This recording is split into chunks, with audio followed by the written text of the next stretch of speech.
Hello student, welcome to O level GS Adda YouTube channel. आज हम complete करेंगे Indian constitution के इम्पोर्टेंट आर्टिकल्स जो अक्सर एग्जाम में पूछ जाते हैं और मैच द फॉलोइंग पेयर में।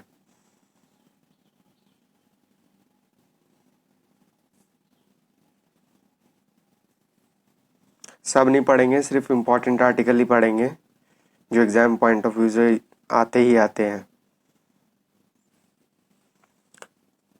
आर्टिकल एक है जो कि भारत के संघ के नाम और राज्य का उल्लेख करता है। दूसरा, नए राज्यों का प्रवेश और स्थापना, इसी में चेंज करते हुए आर्टिकल 370 में चेंज किए गए जो कि जे एंड के से अलग हुआ। कब हुआ था? 31 अक्टूबर 2019 को। आर्टिकल 3, राज्य का निर्माण और सीमाओं या नामों में परिवर्तन, यानी 2 और 3 के चेंजेस से ही जे एंड के की प्रॉब्लम सॉल्व की गई है। ठीक है।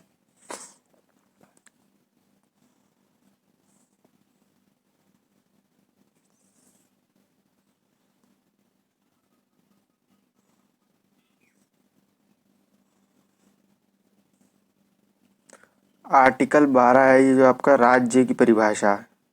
ये अभी तक कम ही पूछा गया है, एक दो एग्जाम्स में पूछा गया है, पर ये पढ़ लेना चाहिए। आर्टिकल 12 ये आ सकता है। फिर आपका भाग 3 में आ जाता है 12 से 36 जो कि पार्ट 3 है। ये आपका फंडामेंटल राइट है जो कि हमने यूएसए से अडॉप्ट किए हैं। ठीक है।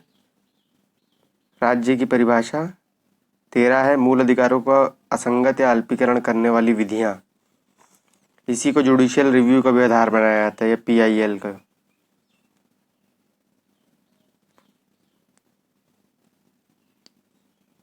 14 है विधि के समक्ष समानता, right to equality before law. 15 है धर्म, जाति या लिंग पर भेद का प्रतिषेध। 16 लोक नियोजन में अवसर की समानता, जो कि बोलते हैं कि किसी भी आधार पर आपका जाति, धर्म, भेद, लिंग के आधार पर भेदभाव नहीं किया जाएगा गवर्नमेंट जॉब्स में। 17 अनटचेबिलिटी। ठीक है। इसी पे आधार पे SC/ST एक्ट 1989 बनाया गया है, एट्रोसिटी और वायलेंस ना हो। 18 उपाधियों का अंत।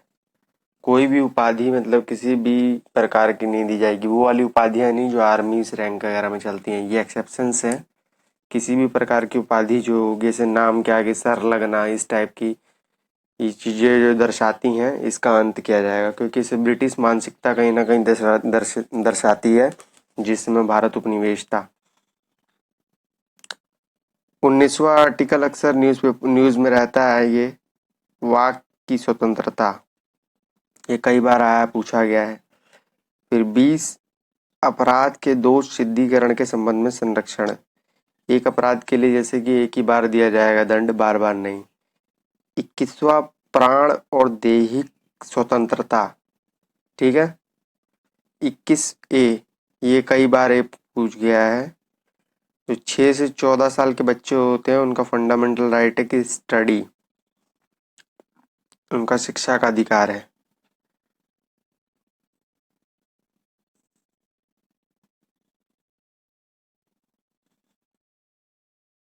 दशाओं में गिरफ्तारी से संरक्षण मिलता है ना। किस प्रकार की होती हैं दशाएं, वो इसके ब्रीफ कर रखा है अगर आप बेरक्ट पढ़ते हैं। 23वां मानव के दुर्व्यापार और बालाश्रम। फैक्ट्री के अंदर नहीं किया जाएगा, वो छोटे बच्चों को नहीं लगाया जाएगा। 24वां कारखानों में बालक का नियोजन का प्रतिशत। 25वां धर्म का आचरण और प्रचार की स्वतंत्रता, धार्मिक अधिकार। 26वां धार्मिक कार्यों के प्रबंध की स्वतंत्रता। जैसे सिख हुए तो अपना कार्य करते हैं वो अलग, जो प्रभात फेरी कंडक्ट करते हैं। मुस्लिम्स होते हैं जो कि आपका अपना ये अपने फेस्टिवल्स को अपने हिसाब से आयोजित कर सकते हैं बिना किसी मतलब कि ज़्यादा रियॉट्स नहीं करेंगे, किसी भी टाइप की मिस एक्टिविटीज़ या मिसडीड नहीं करेंगे जिससे कि स्टेट के रूल्स एंड लॉ ऑर्डर में प्रॉब्लम आएगी।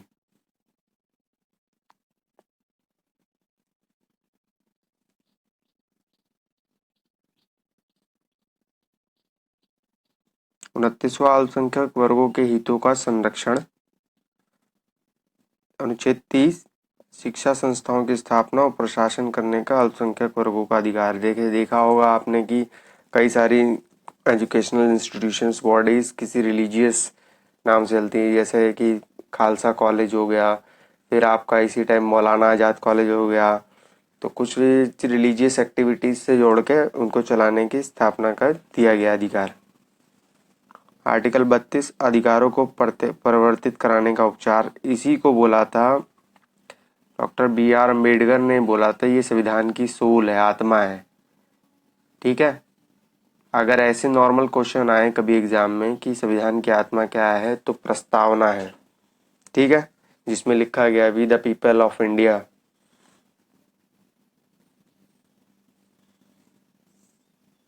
फिर आर्टिकल 40 है, इसमें ग्राम पंचायतों का संगठन दिया गया है, कैसे इसमें बनेंगी पंचायत। साहब का पंचायत राज के आपको पता ही है कौन सा आर्टिकल से आया था, 73।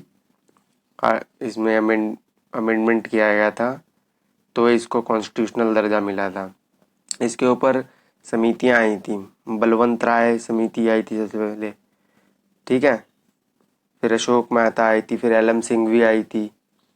इस टाइप से इस कमेटी ने क्या दिया था, पहली कमेटी ने बोला था बलवंत राय ने कि पंचायती राज 3 टियर होना चाहिए, यानी त्रिस्तरीय होना चाहिए। फिर अशोक मेहता ने कहा था कि 2 टियर होना चाहिए। फिर आलम सिंघवी ने बोला था कि पंचायत को कॉन्स्टिट्यूशनल दर्जा दिलवाया जाना चाहिए। फिर 24 अप्रैल को पंचायत दिवस की आयोजन भी किया गया, जिस दिन ये अमेंडमेंट हुआ फाइनली। ठीक, आर्टिकल 48 कृषि और पशुपालन संगठन, ये DPSP है। जैसे कि DPSP हम मतलब बोलते हैं directive principle of state policies, राज्य के नीति निर्देशक सिद्धांत। मूल अधिकार और इसमें दोनों में अंतर होता है। क्या होता है कि पहले तो देख लो कि मूल अधिकार आपके लिए गए हैं USA से, और वो लिए गए हैं DPSP आयरलैंड से।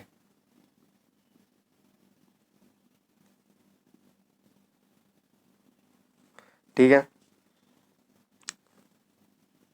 मूल अधिकार भाग 3 में है, और राज्य के नीति निर्देशक आपके भाग 4 में है। ठीक है, मूल अधिकार लागू कराने के लिए आप न्यायालय की शरण ले सकते हैं। जैसे जब आपके मूल अधिकारों का हनन होता है तो लोग कोर्ट की शरण ले लेते हैं, पर DPSP में नहीं ले पाते।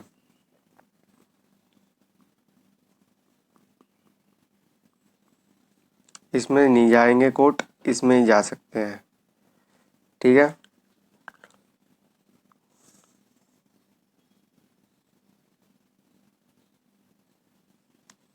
जो ये फंडामेंटल राइट्स होते हैं, ये आपके अधिकारों की सुरक्षा करते हैं।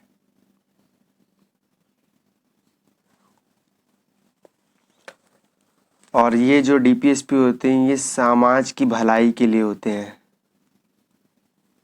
सोशल वेलफेयर की बातें करते हैं। मूल अधिकारों के पीछे कानूनी अधिकार जुड़े हुए हैं, जबकि राज्य के नीति निर्देशक की तत्वों के पीछे राजनीतिक मान्यता प्राप्त है। DPSP एक तरह से सरकार की दायित्वों को बढ़ाता भी है, और यह सरकार के फंडामेंटल राइट, सरकार के दायित्वों को घटाता है या महत्व को घटाता है, क्योंकि आप इसके अगेंस्ट में कोर्ट में जा सकते हैं, और इसी के आधार को बना के आप रीट दायर कर सकते हैं। रीट आपको बता रखा है मैंने पहले वीडियोस में भी कि ये सुप्रीम कोर्ट की रीट बनती है। आर्टिकल 32 के आधार पर सुप्रीम कोर्ट की रीट बनती है। 5 habeas corpus, mandamus, certiorari prohibition, quo warranto. इसकी परिभाषा को पढ़ने के लिए आपको एक बार खुद से अच्छे से लिख कर पढ़ लेना चाहिए कि हेबिस कॉर्पस का मतलब क्या होता है, कि मतलब स्वयं की जब गिरफ्तारी के संदर्भ में कुछ संरक्षण प्राप्त होते हैं। मैंडमस प्रोहिबिशन, सर्टियरी हो गया, को वारंटो हो गया, इसका ये आधार बनता है आपका सुप्रीम कोर्ट, इसके आधार पर डाल सकते हैं। और हाई कोर्ट में आप डाल सकते हैं आर्टिकल 226 के आधार पर। दोनों के अगर एरिया की बात की जाए तो इसका एरिया ब्रॉडर है, इसका थोड़ा शॉर्टर है, मतलब कम है इसका एरिया। सुप्रीम कोर्ट की रीट थोड़ी तुलनात्मक रूप से हाई कोर्ट की अपेक्षा हाई कोर्ट के पास अधिकार ज़्यादा हैं।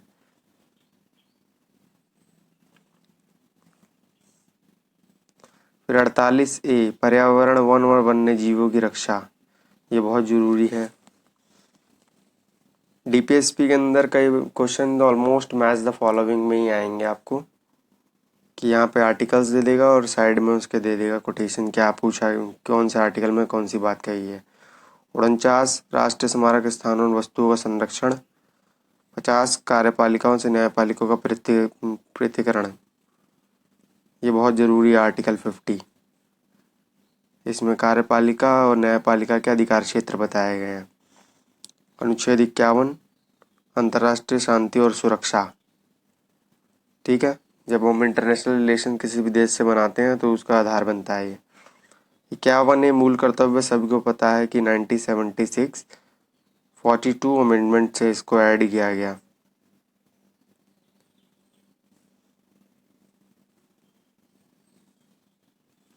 अनुच्छेद 52 भारत का राष्ट्रपति होता है एक, ठीक है, जो कार्यपालिका का अध्यक्ष होता है, किंतु वास्तविक में तो प्रधानमंत्री होता है।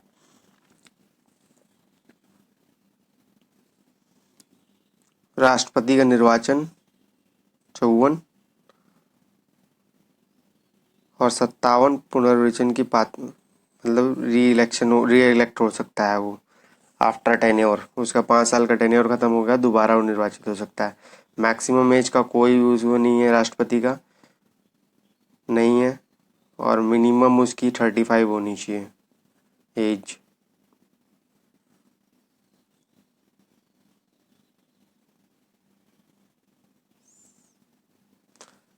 यहाँ पर सिर्फ इम्पोर्टेंट आर्टिकल ही डिस्कस किए जाएंगे जो एग्जाम में आते हैं।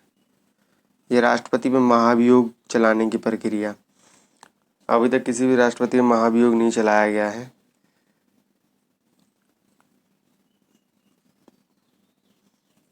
फिर 63 भारत का एक उपराष्ट्रपति होगा जो कि राज्यसभा का अध्यक्ष भी होता है, एक्स ऑफिसियो।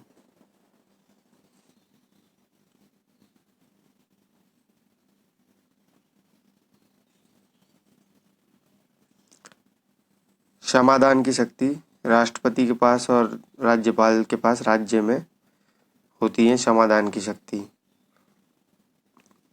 इसकी राष्ट्रपति की शक्तियाँ ज़्यादा हैं और इसकी कम है, जैसे फांसी हो गया, लघुकरण हो गया है, किसी को केस में मृत्युदंड मिल गया है तो उसको माफ़ करने का अधिकार होता है राष्ट्रपति और राज्यपाल दोनों के पास, किंतु राष्ट्रपति के पास ज़्यादा होता है राज्यपाल की तुलना में। मंत्री मिनिस्टर्स ऑफ काउंसिल राष्ट्रपति को सलाह देने के लिए मंत्रिपरिषद, तो इसके लिए बाध्य भी होता है। Article 6 attorney general of India होता है, 76 सॉरी, ठीक है। 79 आर्टिकल संसद का गठन, संसद आपको पता ही है किसने बनी है, राज्यसभा, लोकसभा, प्रेसिडेंट, और फोर्थ तो आपको बोलते हैं, प्रेस को पिलर बोलते हैं, ने चौथा स्तंभ। लोकसभा की संरचना, ठीक है, ये निम्न सदन भी होता है, 81 में है, याद रखना। लोकसभा में ज़्यादा मेंबर्स इसलिए 81, राज्यसभा में कम मेंबर इसलिए 80। और अगर दोनों में पहले कौन स्थापित हुआ था तो याद रखना कि राज्यसभा पहले बनी थी।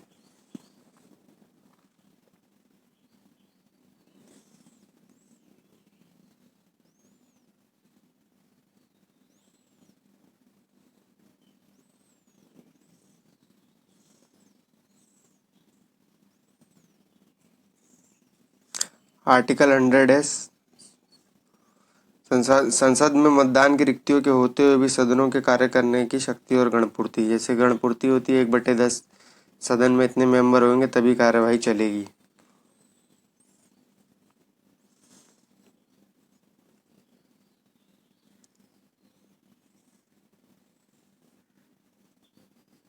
बहुत इंपॉर्टेंट है आर्टिकल 100, कई बार एग्जाम में आ चुका है। आर्टिकल 108 कुछ दशाओं में दोनों सदनों की संयुक्त बैठक, जॉइंट सिटिंग हमेशा साधारण विधेयक पे लगती है, याद रखना। अभी तक 3 बार लग चुकी है। एक बार लग चुकी है आपकी दहेज पे, एक बार जब बैंकों का एमलगेमेशन हुआ था तब, और एक बार लगी थी ये प्रिवेंशन ऑफ टेररिज्म एक्टिविटीज़। 3 बार लग चुकी है जॉइंट सिटिंग। जॉइंट सिटिंग की अध्यक्षता आपको पता ही है लोकसभा अध्यक्ष करता है। आर्टिकल 109 धन विधेयक के संबंध में विशेष प्रक्रिया, वैसे ये नहीं आएगा, ये आता है धन विधेयक की परिभाषा कौन सा आर्टिकल में दी गई है। 2018 और 19 के पेपर में आया है दोनों बार। फिर आपका आ गया आर्टिकल 112, जिसे हम बजट बोलते हैं। बजट शब्द का कहीं उल्लेख नहीं किया गया है, पर ये बताया गया है केवल संविधान में वार्षिक वित्तीय विवरण, बस यही।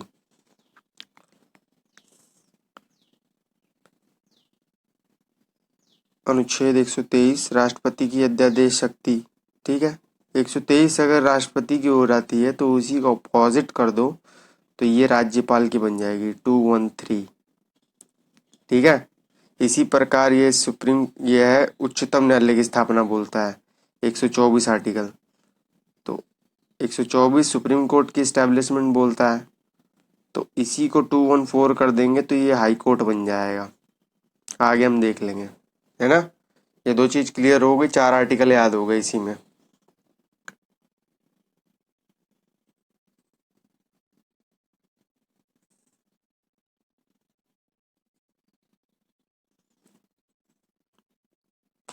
फिर आपका 148 आर्टिकल, क्योंकि आपका कैग होता है ना, कंपोजिटर जनरल ऑफ इंडिया।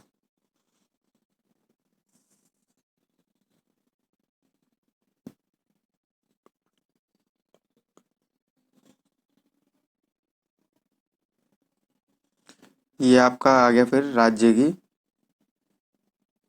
राज्यपाल की नियुक्ति, आर्टिकल 155। कई बार पूछ लिया 155 में किसका उल्लेख किया गया है।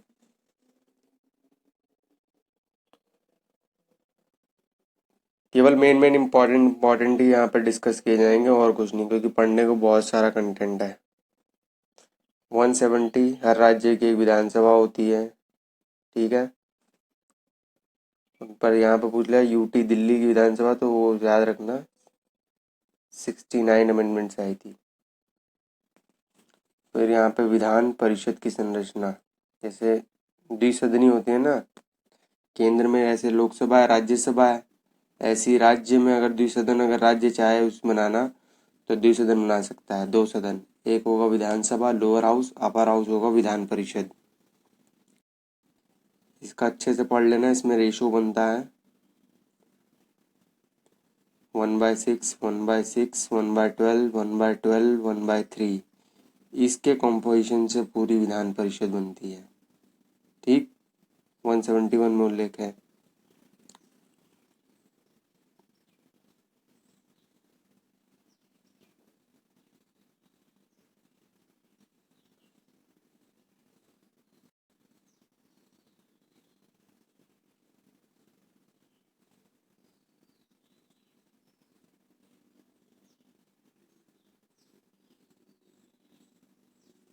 आर्टिकल 202 ये स्टेट का होता है अपना बजट।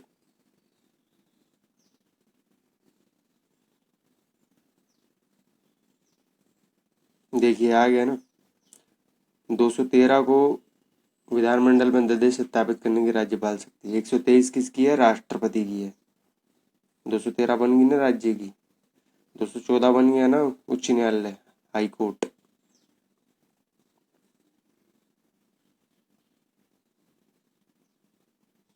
और ये है आगे आपके, मैंने 226 पे पहले डिस्कस कर चुका हूँ। ये हाई कोर्ट्स की रीट होती हैं, वही 5 रीट होती हैं जो habeas corpus, mandamus, certiorari, prohibition, quo warranto. ये 243, इस पे मैं एक बार पहले वाली वीडियो में भी डिस्कस कर चुका हूँ, पंचायत के लिए है। इसमें बेसिकली आपसे फाइनेंस कमीशन पूछता है, स्टेट फाइनेंस कमीशन, ठीक है। सेंटर का जो फाइनेंस कमीशन होता है वो आर्टिकल 280 में होता है, जो कि अर्धन्यायिक निकाय है। और यहाँ पे जो होगा स्टेट फाइनेंशियल कमीशन 243 आई में होगा।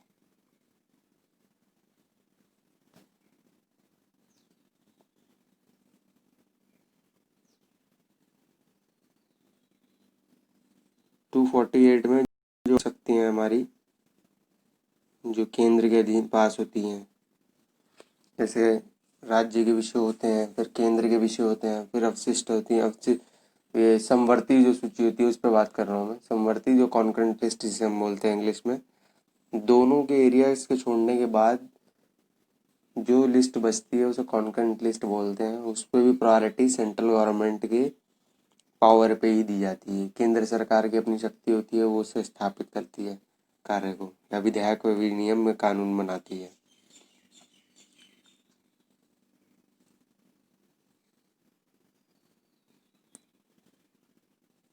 अगर संसद में 2 या 2 से राज्य की सहमति से विधि बनाने की संसद को आवश्यकता पड़ेगी तो आर्टिकल 252 के आधार पर ही किया जाएगा कार्य।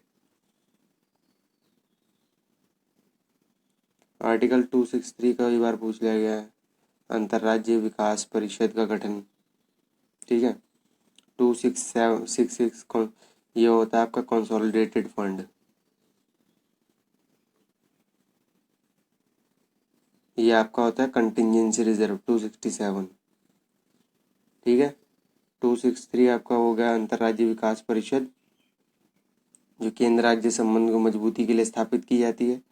संचित निधि होती है, फिर इस बजट पे डिस्कस्ड होता है। फिर कंटिजेंसी रिजर्व होता है, जो आकस्मिक खर्च होते हैं उसकी पूर्ति करने के लिए। देखिए आर्टिकल 280 आ गया, फाइनेंस कमीशन। पर स्टेट का पूछे तो 243 आई है। ये अर्धन्यायिक निकाय है। ठीक है। इसके पहले जो अध्यक्ष थे केसी नियोगी थे। फिर है आपका आर्टिकल 300 ए, ये संपत्ति का अधिकार है। इसको 44वें संविधान संशोधन द्वारा पुनर्स्थापित कर दिया गया। पहले ये मूल अधिकार था, अब मूल अधिकार नहीं रहा गया, इसे हटा दिया गया। यह केवल एक विधिक अधिकार है।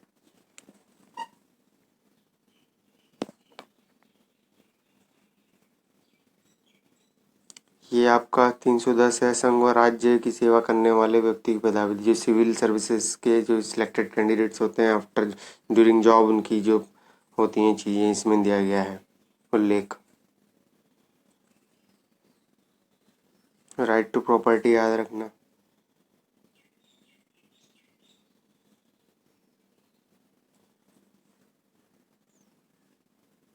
$315 जिसके लिए हम प्रिपरेशन करते हैं यूपीएससी। ठीक है। 315 में है उल्लेख। 323 ए जो सेंट्रल एडमिनिस्ट्रेटिव ट्रिब्यूनल आपने सुना होगा, कैट, जो गवर्नमेंट एम्प्लॉयज़ की जो केसेस वगैरह सारे होते हैं वो वहाँ पे डील होते हैं इंक्लूडिंग ऑफिसर्स। और 323 ख में अन्य विषयों के लिए अधिकरण। ठीक है। 324 में आपका उल्लेख किया गया है इलेक्शन कमीशन। ठीक। निर्वाचन आयोग। अब आगे इम्पोर्टेंट मोस्ट इम्पोर्टेंट आर्टिकल्स हैं। 330 लोकसभा में अनुसूचित जनजाति और अनुसूचित जनजाति के लिए स्थानों का आरक्षण होता है ना, कुछ परसेंटेज, कुछ स्टेट वाइज होती है। रिजर्व्ड की सीट पे यही लड़ पाएगा और कोई नहीं लड़ पाएगा, मतलब कि रिजर्व रहती हैं वो। फिर 331 में आता है लोकसभा में आंग्ल भारतीय समुदाय का प्रतिनिधित्व, जैसे यूपी में है।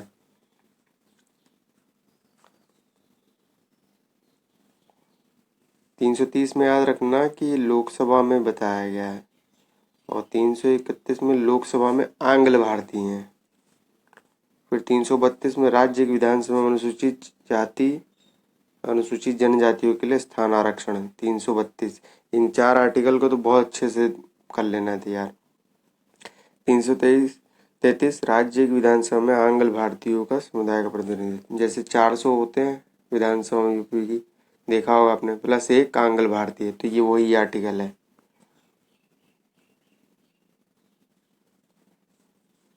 ये 343 संघ की परिभाषा, राजभाषा के संबंध में आयोग और संसद की समिति। 344 और शिक्षा के उपबंध में 350 एक प्राथमिक स्तर पर मातृभाषाओं में शिक्षा की सुविधा का उल्लेख किया गया है। और फिर मोस्ट इम्पोर्टेंट आर्टिकल से आ गए इमरजेंसी के।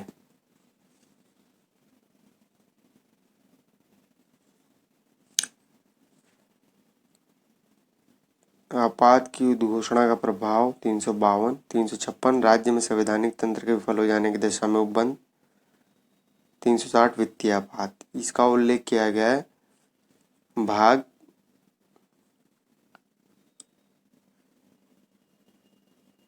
18 में। ठीक है, 352, 356, 360 ये कभी नहीं लगी फाइनेंशियल इमरजेंसी, अभी तक तो नहीं लगी, बाकी कहाँ नहीं जा सकता है। 352 आपका आपात की घोषणा जैसे कि हो जाता है, युद्ध की स्थिति बन जाती है जब अंतर्राष्ट्रीय स्तर पर तो किसी जगह पे लगाना पड़ता है। और 356 ये अक्सर चुनावी माहौल को लेकर गर्मा गर्म में रहता है। एक राज्य की सरकार को डुबाने के लिए विपक्ष द्वारा कार्य किए जाते हैं, तो वहाँ राज्यपाल द्वारा राष्ट्रपति के द्वारा राज्यपाल वहाँ कार्य करता है, उसका आधार बना के करता है। यहाँ मतलब कि इसकी पॉलिटिकल मशीनरी फेल्ड हो जाती है किसी भी काम को करने में, तो जितने भी वहाँ पर रूल्स होंगे सारे वो सेंट्रल गवर्नमेंट के अधीन चलते हैं। फिर स्टेट लेजिस्लेचर काम नहीं करता है वहाँ। फिर आपका है 368 संविधान का संशोधन करने की संसद की शक्ति और उसकी प्रक्रिया। ये हमने साउथ अफ्रीका से ली है। ठीक है, जैसे हम संविधान में परिवर्तन करते हैं, साधारण होता है, एक विशेष होता है, एक होता है विशेष में भी विशेष, 2/3 राज्य और आधे से अधिक के साथ मिला के किया जाता है। यही कुछ इंपॉर्टेंट आर्टिकल्स थे जो एग्जाम में आते हैं। ये मैच द फॉलोइंग करके आएंगे आपको। यहाँ पे जैसे आर्टिकल 14 दे दिया, 18 दे दिया, 280 दे दिया, 368 दे दिया, और यहाँ पे दे देगा आपको मैच द फॉलोइंग। यहाँ दे देगा right to equality before law,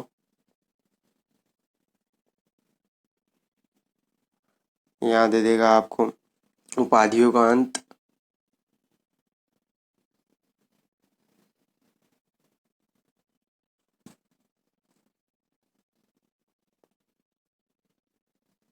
यहाँ दे देगा फाइनेंस कमीशन, और यहाँ दे देगा आपका कुछ संविधान संशोधन क्षमता।